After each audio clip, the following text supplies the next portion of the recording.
Most people will die having never truly lived, and if you're listening to this, there's a good chance you're one of them. You've been sleepwalking through your own existence, going through the motions, collecting paychecks, paying bills, and calling it a life. You've become so addicted to comfort that you've forgotten what it feels like to be truly alive. Your dreams have been replaced by Netflix subscriptions. Your ambitions have been traded for security, and your potential has been sacrificed on the altar of what other people think is acceptable. The brutal truth is that you've become a stranger to yourself, and the life you're living is a prison you built with your own hands. Let me tell you something that might shake you up a little bit. The person you are right now, sitting there listening to me, that person might not be the real you. In fact, I'm willing to bet that the real you is buried underneath years of other people's expectations, society's programming, and your own self-imposed limitations. And here's the hard truth nobody wants to hear. That old version of you, the one that's been playing it safe, making excuses and settling for less than you deserve, that version has got to die for the real you to finally come alive. Now, I know that sounds dramatic. Death always does, but I'm not talking about physical death. I'm talking about the death of everything that's been holding you back. The death of your old ways of thinking, your old habits, your old story about what's possible for your life. Because until you're willing to let go of who you've been, you'll never become who you're meant to be. Most people walk through life like they're wearing a costume that doesn't fit. They put on this act every single day, pretending to be someone they think they should be, someone that makes other people comfortable, someone that fits into the boxes society has created. But here's what I've learned after decades of studying success and human potential. The greatest tragedy in life isn't death. It's living without ever meeting the real you. You see, we get comfortable with our limitations. We make friends with our fears. We get so used to living small that we forget we were born to live large. The comfort zone isn't comfortable at all. It's just familiar. And familiar feels safe, even when it's slowly killing our dreams. Remember when I was young, I had big dreams. I wanted to make something of myself, wanted to build something meaningful. But I also had this voice in my head. This voice that sounded a lot like the people around me, telling me to be realistic, to play it safe, to not get my hopes up too high. That voice became my prison guard, and I didn't even realize I was living in a cell. You know what I learned? That voice wasn't even mine. It belonged to my parents, my teachers, my friends, the television, the newspapers, society itself. Somewhere along the way, I had let other people's limitations become my own. I had let their fears become my reality. I was living someone else's life and calling it my own. Most people never question the programming they received in childhood. They never ask themselves, are these beliefs actually true? Are these limitations real? Or am I just repeating what I was taught? We accept other people's opinions about what's possible for our lives, and then we spend years collecting evidence to prove them right. But here's what changed everything for me. I realized that the person I had become wasn't the person I was born to be. I was like a lion who had been raised by sheep, convinced that I was supposed to graze in fields when I was designed to rule the jungle. The real me was still in there, but it had been buried under years of conditioning. Years of playing it safe, years of settling for less. The tragedy isn't that we fail. The tragedy is that we never try. The tragedy is that we let other people's small thinking make us small. The tragedy is that we spend our lives being an imitation of someone else instead of an original version of ourselves. Look around you. How many people do you know who are truly alive? I mean really alive, passionate, excited about their future, working towards something meaningful? Not many. Most people are just going through the motions, sleepwalking through life, waiting for something to happen to them instead of making something happen for themselves. The price of staying the same is always higher than the price of change. Always. You might think it's safer to stay where you are, to keep doing what you've always done, to remain the person you've always been. But every day you don't grow, Every day you don't challenge yourself, every day you don't become more than you were yesterday, you're actually moving backwards. The world doesn't stand still, and neither should you. Time doesn't care about your excuses. Time doesn't care about your fears. Time doesn't care about your comfort zone. Time keeps moving, and it's taking you with it. The question is, are you moving toward the life you want, or are you moving away from it? Are you becoming more of who you're meant to be, or are you becoming less? Change is hard, I won't lie to you about that. But what's harder is waking up one day and realizing you've spent your whole life being someone you never really wanted to be. What's harder is looking in the mirror and seeing a stranger staring back at you. What's harder is carrying the weight of regret for all the chances you didn't take, all the dreams you didn't chase, all the times you said tomorrow instead of today. Now let me tell you what needs to die first. Those habits that have been running your life on autopilot. You know what they are. The habit of hitting the snooze button instead of getting up with purpose. The habit of reaching for your phone first thing in the morning instead of reaching for your goals. The habit of complaining instead of creating solutions. The habit of blaming others instead of taking responsibility. These habits might seem small, but they're quietly stealing your future one day at a time. Every morning you wake up and follow the same routine, you're voting for the old you. Every time you choose the easy path over the right path, you're strengthening the person you no longer want to be. These habits have become so automatic that you don't even think about them anymore. They're like invisible chains that keep you tied to your past. But here's what most people don't realize. Habits are just repeated decisions, and if you can make a decision once, you can make a different decision.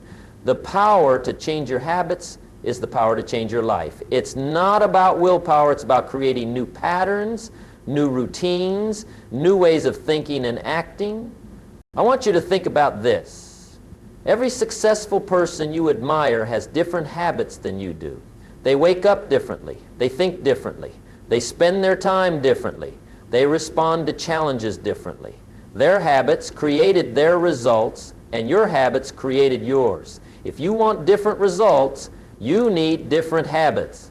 Then there are the stories you tell yourself. Oh, these stories are powerful. They sound so reasonable, so logical. I'm not smart enough. I don't have enough money. I'm too old. I'm too young. I don't have the right connections. I missed my chance. These stories become your reality because you believe them. But here's what I know about stories. They're just stories. They're not facts. They're not permanent, and they can be rewritten. These stories didn't come from nowhere. They came from your experiences, your failures, your disappointments, the things people said to you when you were vulnerable. But just because something happened to you doesn't mean it has to define you. Just because you failed at something once doesn't mean you're a failure. Just because someone told you that you couldn't do something doesn't mean they were right. The most dangerous stories are the ones that sound reasonable. I don't have time. I don't have money. I'm not lucky. Success is for other people. These stories keep you stuck because they give you permission to stay where you are. They're excuses dressed up as reasons. They're lies you tell yourself to avoid the discomfort of growth. But here's the truth. Every limitation you believe about yourself was learned. And anything that was learned can be unlearned. Any story that was written can be rewritten. Any pattern that was created can be changed. You are not stuck with the beliefs you have today unless you choose to be. You've got to let go of the relationships that drain your energy and the environments that keep you small. I know this one's tough because we're talking about people you care about, places you've called home, but if the people around you are constantly reminding you of your limitations instead of your possibilities, if they're more interested in keeping you comfortable than helping you grow, then you've got a decision to make. You can stay loyal to their low expectations, or you can be faithful to your high potential. Some people in your life are invested in you staying the same. They're comfortable with the old you because the old you doesn't threaten them. The old you doesn't challenge them to grow. The old you doesn't make them question their own choices. When you start to change, when you start to grow, it makes some people uncomfortable because it reminds them of their own unrealized potential. But you can't let other people's comfort zones become your prison. You can't let their fears become your limitations. You can't let their settling become your ceiling. Love them, appreciate them for what they've given you, but don't let them hold you back from becoming who you're meant to be. Your environment is constantly shaping you, whether you realize it or not. The places you spend time, the conversations you have, the music you listen to, the books you read, the shows you watch, the websites you visit, they're all programming your mind. They're all influencing your thoughts, your beliefs, your expectations, your actions. If you want to change your life, you have to change your environment. You have to be intentional about what you allow into your mind and your space. You have to create an environment that supports the person you want to become, not the person you've been. The victim mentality has got to die too. This is the voice that says life is happening to you instead of for you. It's the voice that keeps a running list of all the ways you've been wronged, all the reasons why you can't succeed, all the evidence that proves the deck is stacked against you. But successful people don't have fewer problems. They just refuse to be victims of their circumstances. They become architects of their destiny. The victim mentality is seductive because it takes the pressure off. It means you don't have to take responsibility. It means you don't have to take action. It means you can stay comfortable in your complaints. But it also means you give up your power. It means you give up your ability to change your circumstance. Playing the victim might feel good temporarily, but it will cost you everything in the long run. It will cost you your dreams, your potential, your peace of mind, your relationships, your future. The price of being a victim is a life of limitation, frustration, and regret. Fear-based thinking is another killer of dreams. Fear will always give you 1,000 reasons why you can't do something. It will paint pictures of all the things that could go wrong. It will remind you of every time you've failed before. But courage isn't the absence of fear.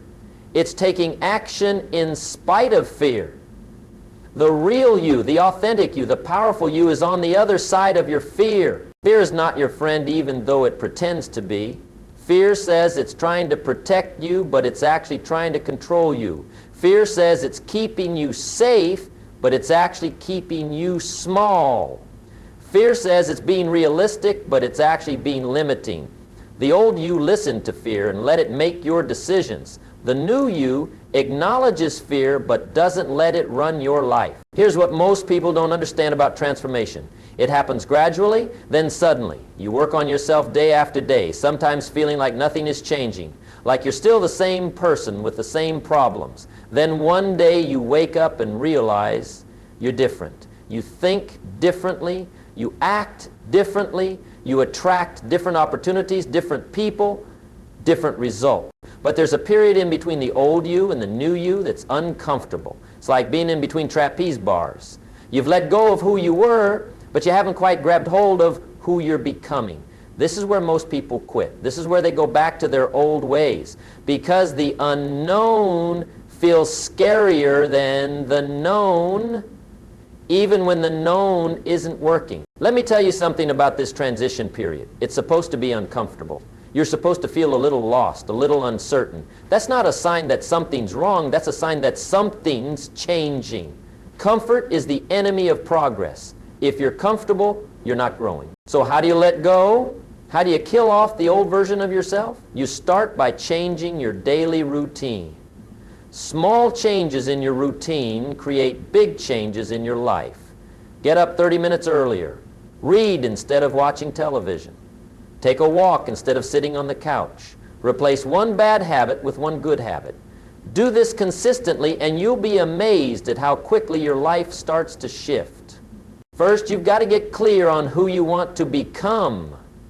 Not what you want to have, not what you want to do, but who you want to be. What kind of person achieves the goals you want to achieve? What do they think about? How do they spend their time? What skills do they have?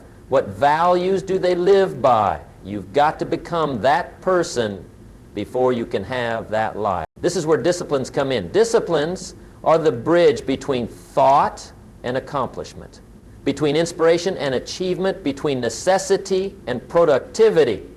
The new you is built on new disciplines. Maybe it's the discipline of reading for 30 minutes every day. Maybe it's the discipline of exercising 5 times a week. Maybe it's the discipline of planning your day the night before. Maybe it's the discipline of saving 10% of everything you earn. These disciplines might seem small, but they compound over time. Success is not a one-time event. It's the result of daily disciplines practiced over time. And here's the beautiful thing about disciplines. They don't just change what you do, they change who you are. Every time you do what you said you would do, especially when you don't feel like doing it, you're building the muscle of integrity. You're proving to yourself that you can be trusted with your own goals and dreams. The compound effect is one of the most powerful forces in the universe, and it works in your personal development just like it works in investing. Small, consistent actions taken over time create extraordinary results. Most people overestimate what they can accomplish in a year and underestimate what they can accomplish in a decade. The new you is built one day at a time. You've got to develop new skills and mindsets. The old you might have said, I can't do that. I don't know how. The new you says, I don't know how yet, but I can learn. The old you might have seen obstacles as reasons to quit. The new you sees obstacles as opportunities to grow stronger, smarter, more resourceful. Surround yourself with the right influences. Read books that challenge your thinking. Listen to audio programs that inspire you to action. Attend seminars and workshops that stretch your mind. Find mentors who've been where you want to go. Join mastermind groups with people who are committed to growth. Your mind is like a garden. Whatever you plant and water will grow. Plant seeds of possibility, not seeds of limitation. The new you takes responsibility for everything in your life. Not because everything is your fault, but because everything is your responsibility to change if you don't like it. The old you might have blamed the economy, the government, your upbringing, your circumstances. The new you says, if it's going to be, it's up to me. This shift in responsibility is one of the most powerful transformations you can make. When you stop looking for someone to blame and start looking for ways to improve, everything changes. When you stop waiting for conditions to be perfect and start working with what you have, miracles happen. When you stop making excuses and start making progress, your life becomes extraordinary. The new you understands that success is not about luck. It's about preparation meeting opportunity. And preparation means working on yourself when nobody's watching, developing skills when you don't need them yet, building character when it would be easier to take shortcuts. The new you knows that what you do in private determines what you experience in public. The new you also understands the power of association. You become like the people you spend the most time with. Their attitudes become your attitudes. Their beliefs become your beliefs. Their standards become your standards. If you want to rise to a new level, you need to surround yourself with people who are already living at that level. This doesn't mean you abandon old friends or become arrogant.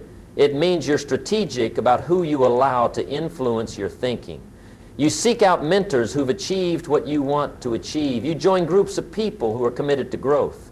You read books by authors who challenge your thinking. You listen to audio programs that inspire you to action. The new you invests in personal development like your life depends on it, because it does. You invest in books, courses, seminars, coaching, mentoring. You understand that the best investment you can make is in yourself, in your skills, in your knowledge, in your personal growth. You realize that who you become is more important than what you get, because who you become determines what you're able to keep. But here's what separates the new you from everyone else. You don't just consume information, you apply it. You don't just learn, you implement. You don't just get inspired, you take action. Because knowledge without application is just entertainment. Inspiration without action is just manipulation. The new you turns learning into earning, turns knowledge into results, turns potential into performance. The new you also develops emotional intelligence. You learn to manage your emotions instead of letting them manage you. You understand that your emotional state determines your actions, and your actions determine your results. You develop the ability to stay calm under pressure, to think clearly in chaos, to respond instead of react. You learn to delay gratification. The old you wanted everything now, even if it meant sacrificing the future. The new you is willing to do what others won't do today so you can have what others won't have tomorrow. You plant seeds today that you won't harvest for years, but you plant them anyway because you understand the power of compound growth. Now let me paint you a picture of what life looks like when you become who you're meant to be. When you finally let the old you die and allow the real you to rise, everything changes. Not just your circumstances, but your entire experience of being alive. You wake up with energy and purpose. You know why you're here and what you're working toward. You're no longer drifting through life hoping something good will happen to you. You're actively creating the life you want to live. You're the author of your story, not just a character in someone else's. You have confidence, but not the fake kind that covers up insecurity. You have the quiet confidence that comes from knowing you can handle whatever life throws at you. You've developed skills. You've built character. You've proven to yourself that you can set goals and achieve them.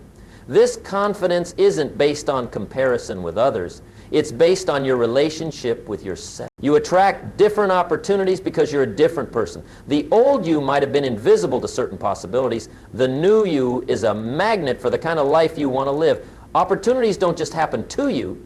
They happen because of who you've become. Your relationships improve. Not just because you're different, but because you attract different people. You no longer settle for relationships that drain you or hold you back. You surround yourself with people who inspire you, challenge you, and support your growth. And the relationships you already have get better because you bring more to them. You have freedom.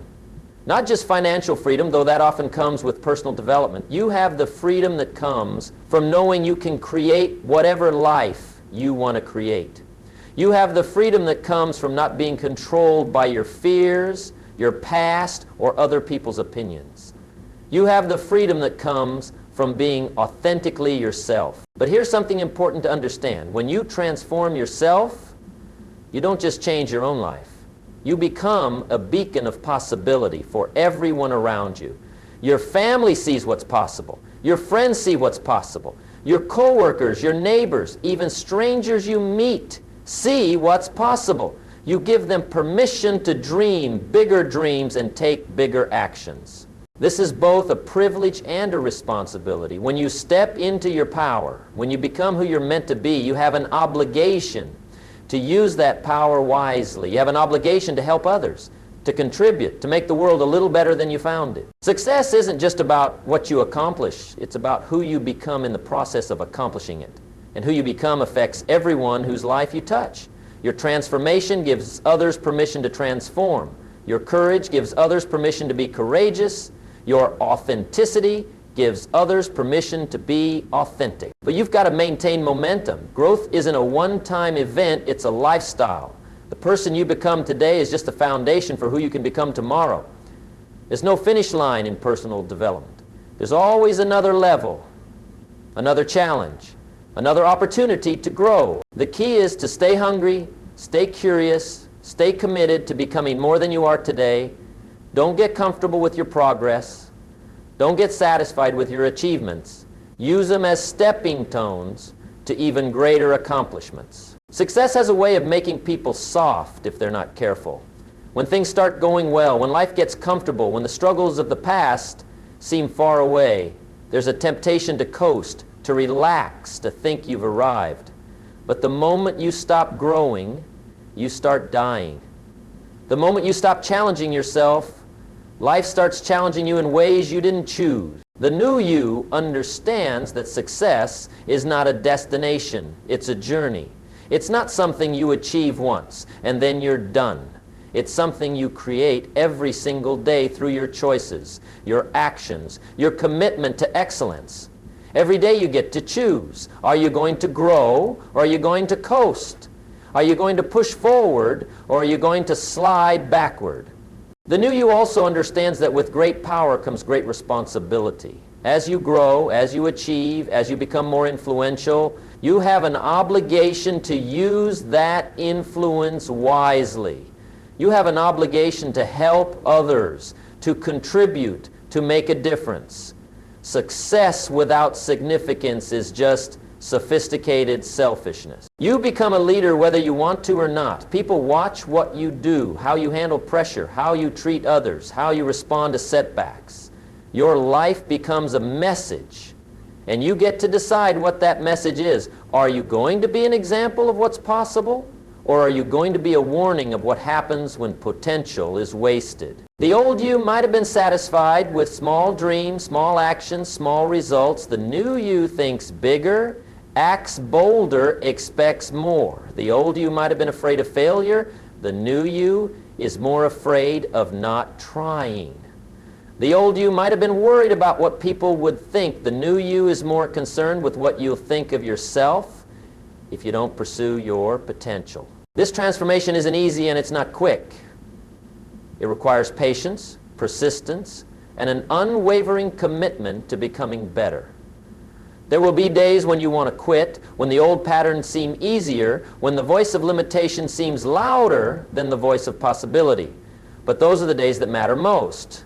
Those are the days that separate the people who transform from the people who just talk about transformation. So I'm asking you to make a decision right now. Are you going to stay loyal to the old you, the comfortable you, the safe you, or are you going to have the courage to let that version die so the real you can finally come alive? This decision isn't just about you, it's about everyone whose life you'll touch, everyone you'll influence, everyone who needs to see what's possible.